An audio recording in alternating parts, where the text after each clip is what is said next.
Hello guys, today I've got REDMI Headphones Neo and I'm going to show you how you can easily rename your headphones in the application.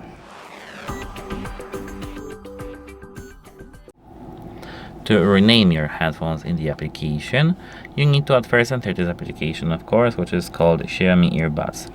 Here you need to scroll down till you see additional settings.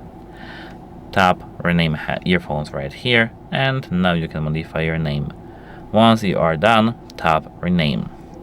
When you want to bring back your name to the default one, you need to of course tap again rename headphones, and of course in here actually you need to type your name manually once you've changed that. So REDMI Headphones Neo is the one that was default one. Goodbye.